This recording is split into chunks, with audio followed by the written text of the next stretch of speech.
लखनऊ से खबर सामने आ रही है। प्राण प्रतिष्ठा में मुस्लिम भागीदारी पर मंथन। प्राण प्रतिष्ठा में मदरसों को जोड़ने पर होगा मंथन।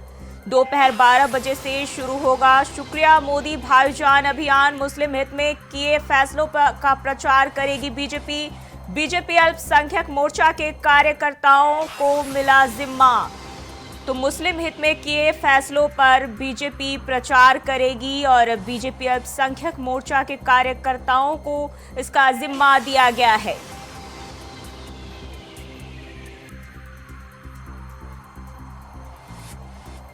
तो लखनऊ से अहम जानकारी सामने आ रही है।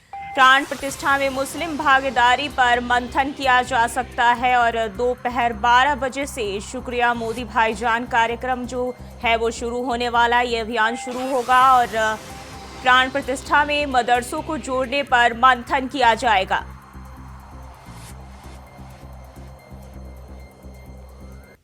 तो लखनऊ से अहम जानकारी सामने आ रही है। बीजेपी अल्पसंख्यक मोर्चा के कार्यकर्ताओं को इसका जिम्मा सौंपा गया है।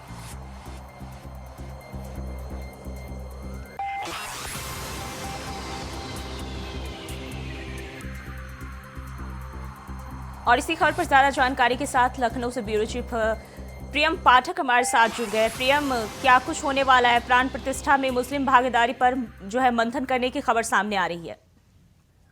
बिल्कुल, देखिए 22 जनवरी को अयोध्या में राम मंदिर का जिस तरीके से प्राण प्रतिष्ठा का कार्यक्रम पूरा रखा गया है, उसमें कैसे मुस्लिमों के साथ में भगवान श्री राम को जोड़ा जाए, कैसे उनको इस बात का एहसास करवाए कि मुस्लिमों के भी राम हैं, इस बात को लेकर जो है बीजेपी की तरफ से पूरा प्रयास जो है वो किया जा रहा है। शुक्रिया मोदी भाईजान के जरिए राम मुस्लिमों के भी हैं का एहसास करवाने की रणनीति जो है वो बीजेपी ने बनवाई है। राम मंदिर प्राण प्रतिष्ठा में मुस्लिम भागीदारी पर भी मंथन जो है वो किया जा रहा है। प्राण प्रतिष्ठा समारोह को मदरसों से कैसे जोड़ा जाए, इस पर भी जो है वो मंथन किया जा रहा है। 12 जनवरी को शुरू होगा शुक्रिया मोदी भाईजान अभियान जो है वो शुरू होगा 12 जनवरी से। मुस्लिम हित में किए गए फैसले का प्रचार करेगी भाजपा। अल्पसंख्यक मोर्चे के जो कार्यकर्ता हैं वो इसका प्रचार प्रसार करेंगे। तो कह सकते हैं साफ तौर पर हर वर्ग को लेकर बीजेपी चलना चाह रही है और इसका साफ तौर पर बीजेपी चाहेगी कि फायदा आने वाले 2024 के लोकसभा चुनाव में मिले। उस हिसाब से पार्टी हर एक बिंदु को लेकर मंथन कर रही है, अपनी रणनीति बना रही है और हर एक चीज का कह सकते हैं विश्लेषण किया जा रहा है। बड़े बड़े स्तर पर जो है वो रणनीति बनाई गई है। हर तरीके से पूरा लक्ष्य रखा गया है कि सभी वर्ग के मतदाताओं को साधा जाए ताकि उसका साफ तौर पर और सीधे तौर पर जो फायदा है वो आने वाले 2024 के लोकसभा चुनाव में बीजेपी को मिले। जी, तो क्या शुक्रिया मोदी भाईजान के तहत जो है पीएम मोदी मुस्लिम जो वर्ग है, मुस्लिम समुदाय, उनको 2024 के लिए तैयार कर रहे हैं?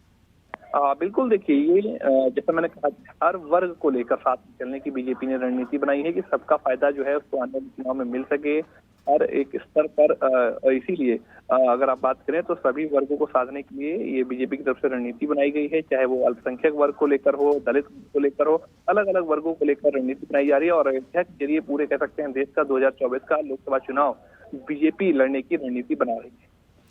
जी प्रियम, मुस्लिम हित में किए गए फैसलों का प्रचार प्रसार बीजेपी करने वाली, तो कौन कौन से अहम फैसले जो है इस दौरान पार्टी की ओर से गिनाए जा सकते हैं?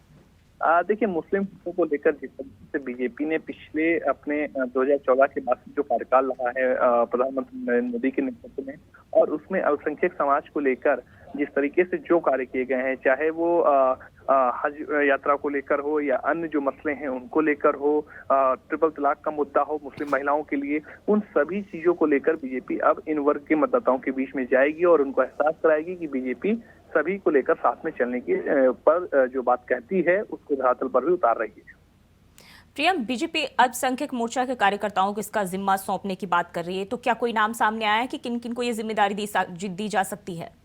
देखिए, बीजेपी का अल्पसंख्यक मोर्चा पूरा एक अलग से बना हुआ है। वो मोर्चे के अंदर इस वर्ग के लेकर ही उसमें रणनीति बनाई जाती है। बाकायदा पूरा एक संगठन का एक स्ट्रक्चर है इसको लेकर के अल्पसंख्यक वर्ग का।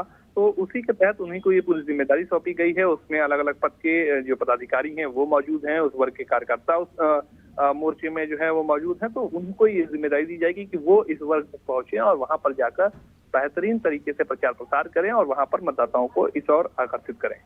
जी, बहुत बहुत शुक्रिया आपका तमाम जानकारी के लिए।